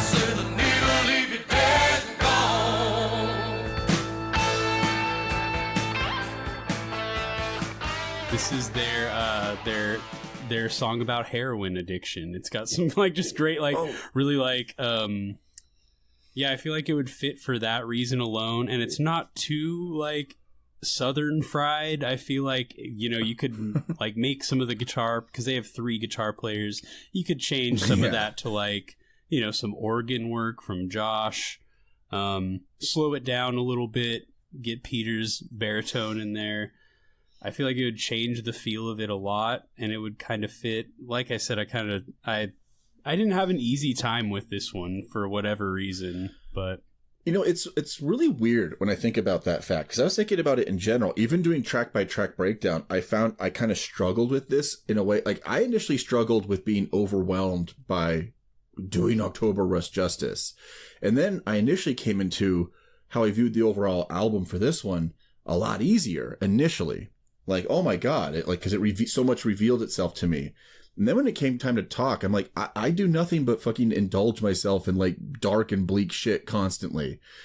So why do I draw such minimal, like, why is it coming so hard to the surface? Like, why is it so difficult for me to get this out? I don't understand this. This is like this should be my wheelhouse. It's just like I live in this headspace, you know, so I kind of don't understand. And so actually, yeah, anything about addiction really kind of could really work that way. And Molly Hatchet is a pretty fucking underrated band. Yeah, I've been listening to them a lot lately. Just like the first 3 albums, they're fucking great. If you like, it's like it sort of condenses like the parts of Southern rock that I like the most into a really just easily digestible kick-ass package. And I also think it's like Southern rock, but I think it's slightly heavier. Yeah, like I think they're heavier than like Skynyrd, and less, and like way more so than like Allman Brothers. yeah, they've got some like a little bit more like crunchy, like distorted, overdriven guitar riffs, like a heavier bottom half too. Like the rhythm, like it sounds way fuller and stuff. I always notice that right away. It's like They don't sound like their album art though. That's the only thing for me. No, not at all. It's all like Frank Frazetta paintings of like barbarian war shit. Like, so Yeah, it always looks like it should be painted on the side of a van. yes, yeah, it's definitely like airbrushed van art, and it like the sickest airbrushed van art you've ever seen. Oh hell yeah, no, it's cool. It looks like the first. It looks like the side of the arcade cabinet for the first Gauntlet. You know, like Yeah, for sure. Or like the old like Conan the Barbarian comics or something like that. yeah. You know what's kind of funny, actually? God, if ever there was a chance to put like Peter into like a movie, and like as a background extra, he should have been in a fucking Conan the Barbarian movie. Yeah, again, I feel like every time we do this, I'm just like, Peter should have starred in it. But Peter looks like fucking Conan the Barbarian. I would say the only difference is like Conan was supposed to be like more like short and stocky. Peter's like real tall and strapping. No, he would have just been like, even just like a cameo appearance as like one of the gladiators that like Arnold would have defeated. Yes. That would have been really cool. He could have had like a giant mace or like a fucking like flail. Yeah. You know, and done like a big ooh, you know, like ooh. And also, holy shit, if there was ever like, if you know how like bands sometimes pipe in random music inside the venue before they actually come out. Yeah. Like long before even an opening band is playing, and they kind of choose what's playing. Yeah. I wish, or like they should have, if they haven't already, missed opportunity. I feel like Basil Palladorus' score from the original Conan the Barbarian should have been always played before their gigs. Yeah. Like specifically the Wheel of Pain, you know? With that big noise that always like kind of every so often comes along. I feel like that's what Peter listens to when he's benching. When he was going barbarian mode all the time, you know? Yeah. Like, I'm not sure if that would have been more of a carnivore thing, but I think carnivore was like more Mad Max than Conan the Barbarian, so they should have saved that for Typo. Yeah, oh, definitely. Because Typo also like could have done like a cool dirge cover of like any of those tracks, you know? Yeah. Speaking of like, we're talking about a different cover altogether now. They should have just cut like that should have been a movie they fucking did a score for. But no, anything regarding like addiction and stuff like that, I think is a pretty damn good choice.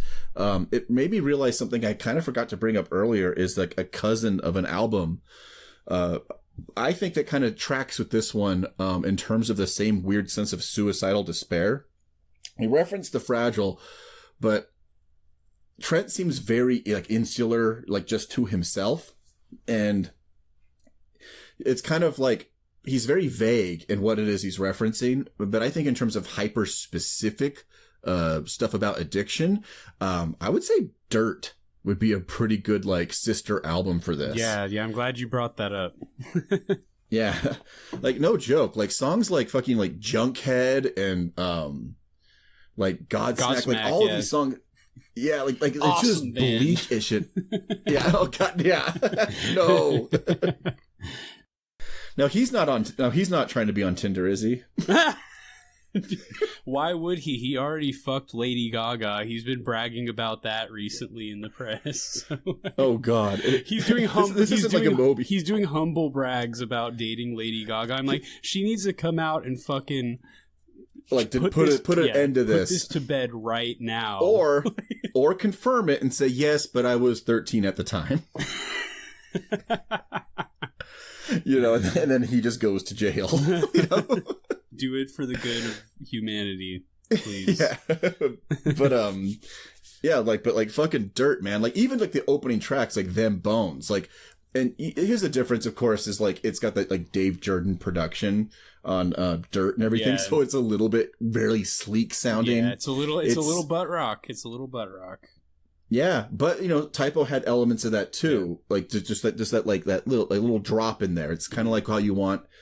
People don't think you like bitter flavored stuff, but you add it to some kind of a recipe, and it makes the flavors pop. You know, yeah. So it's kind of so you got to do it with butt, you know, and hard rock sometimes. Just, you know, just a taste of butt. Yeah, just the tip, you know, just.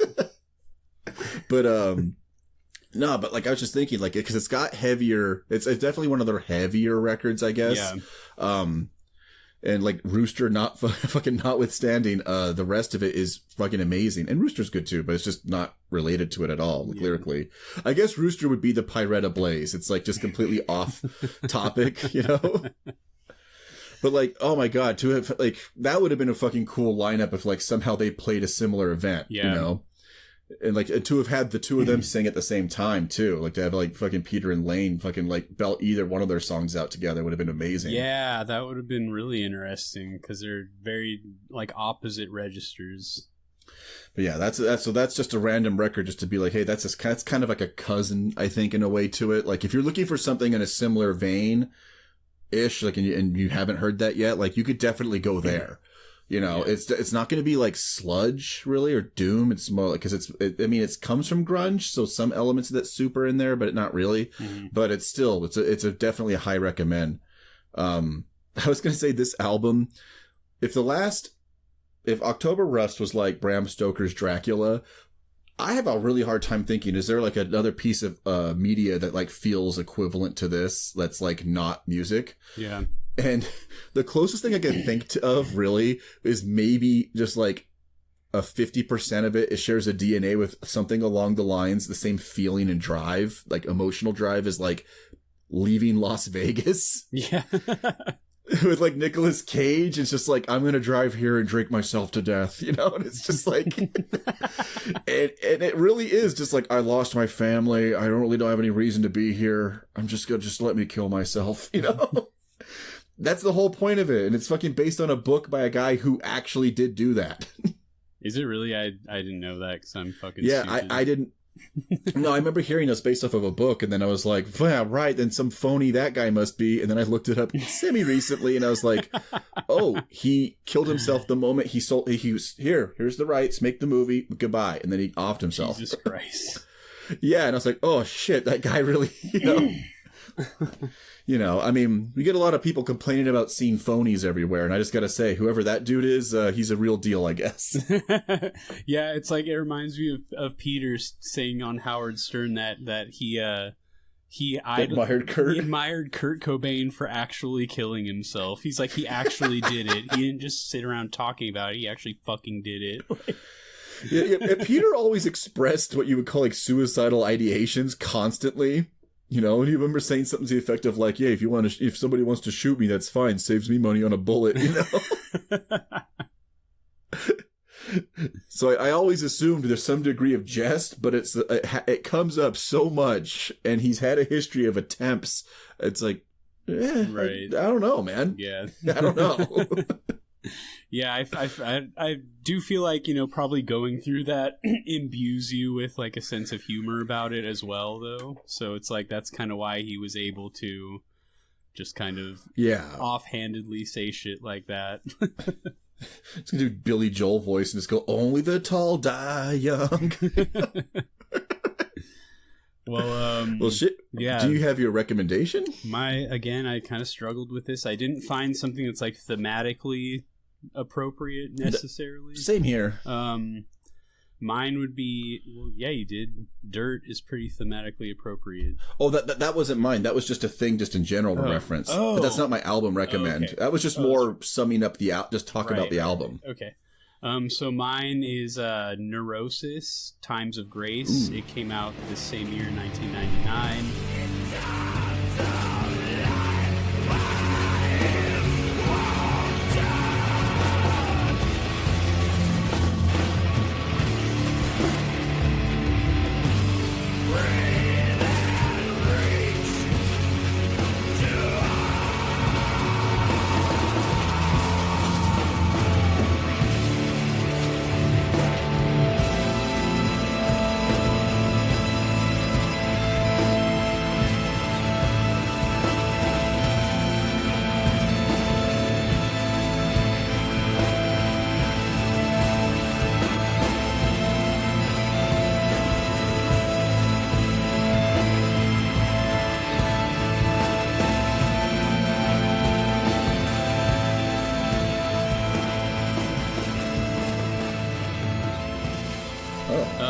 Maybe not like lyrically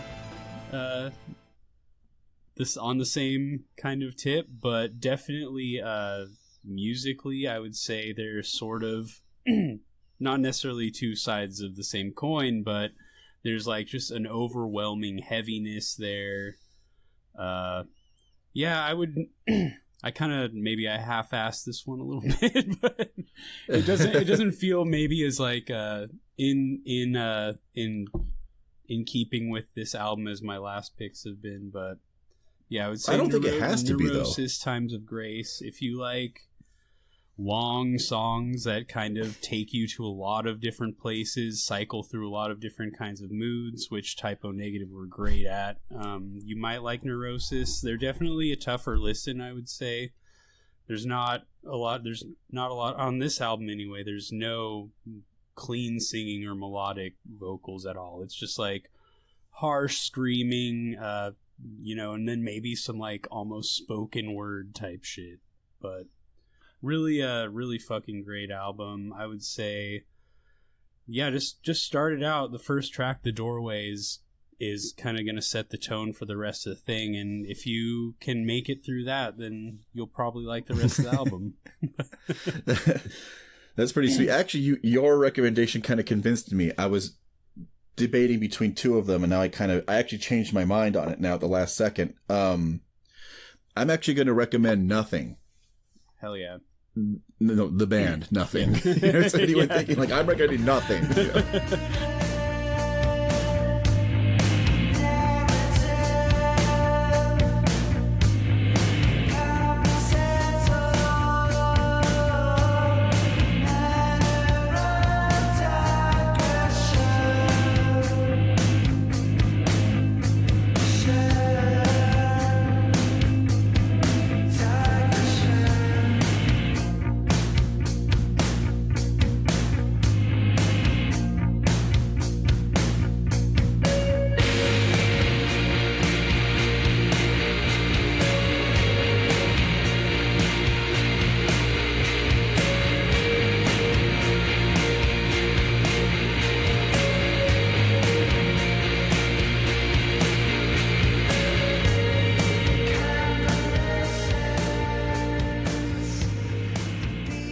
Like Josh, I don't like music.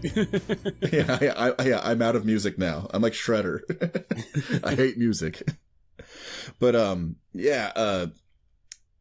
what is the name of that last fucking album again? Sorry about that. I had it right here. Sorry, I was recommending the band, but it's very specifically the most recent album of theirs.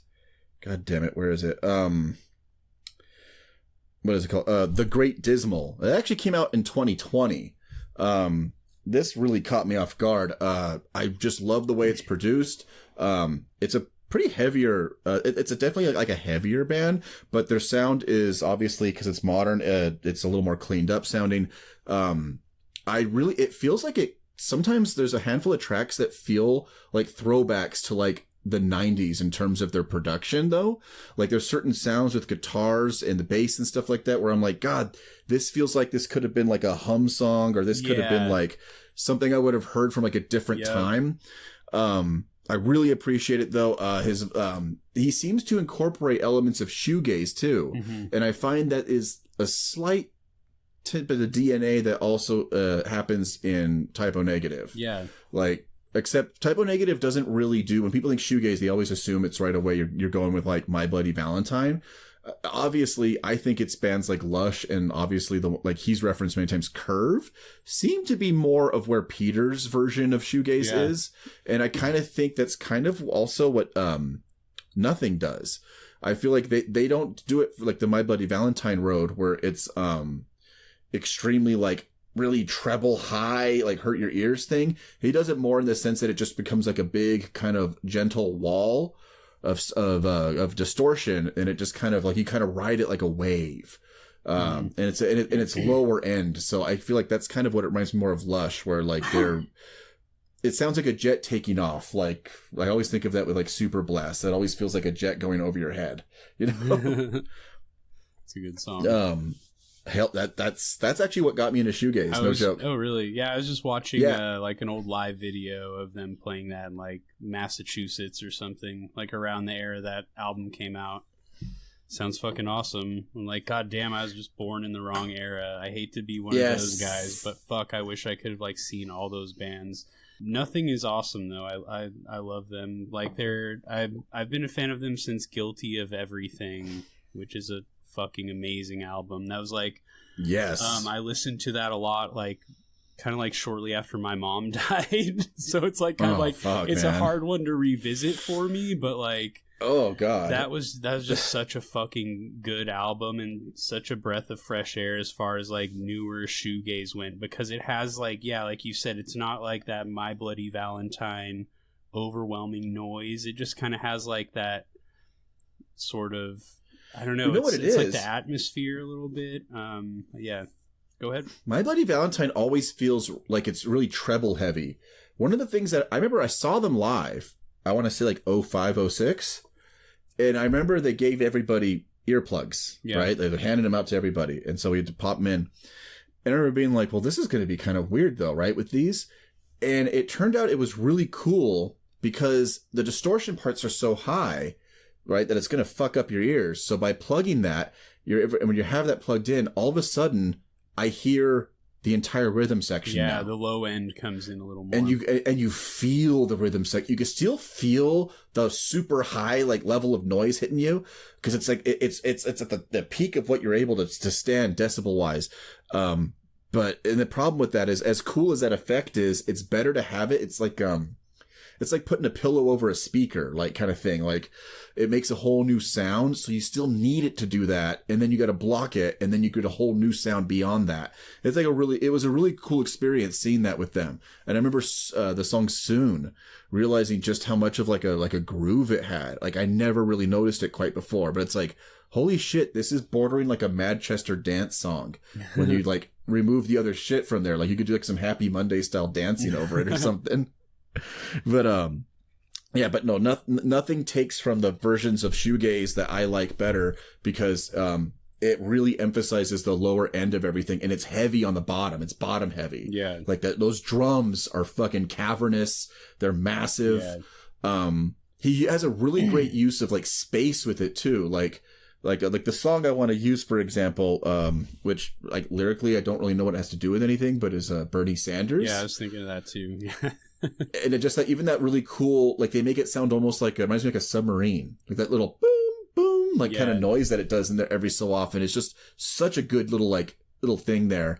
And it made me think of, all the little extra touches that you like, those little bits that are extra that don't need to be there, but you're so glad they are. Yeah. And I always think that, I always wonder if that was Josh's like main, like not main, but like one of those little special things that like, I wonder if he was the guy behind thinking of that. Oh, let's add a little bit of this every so often here. Let's put that little touch there. Yeah. And it makes me think I wonder if he was like the Alan Wilder of Typo Negative, and that he was the only member of that band he was the only member of Depeche Mode to be classically trained. And he was the one who was always like, we don't use presets. We don't use anything that's pre-recorded or that comes with the synth. Every single thing in here, I'm going to make myself. And he would just, the rest of the band went home. He stayed in the studio all day. Like, if I hook the drum kit up to this 8 different ways, record it through 10 different mics, play it backwards, it's like, you get this new sound. And it's like, oh, cool. And I think he kind of realized very quickly how unappreciated he probably was.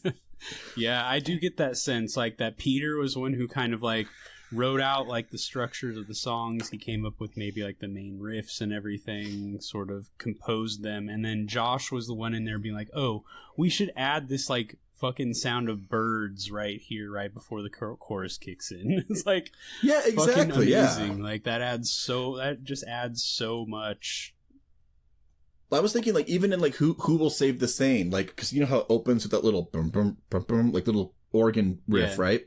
When the song drops out, like, near the end, and then you just hear that little organ riff again, and then it has that weird, I don't know what that is, if it's, like, a guitar or something that's doing, like that odd noise like that. It's like, whose idea was that? Like, that's such a cool little touch in there. And it just, I don't know. I just think it's awesome. Yeah. Because you're hearing shit that's so fucking depressing. You got to keep something up there so you don't just fucking go off. Yeah. You know, go over the deep end, you know? Yeah, it seems like he adds, like, a lot of, like, samples of stuff, too, in addition to, like, you know, synth stuff. It seemed like,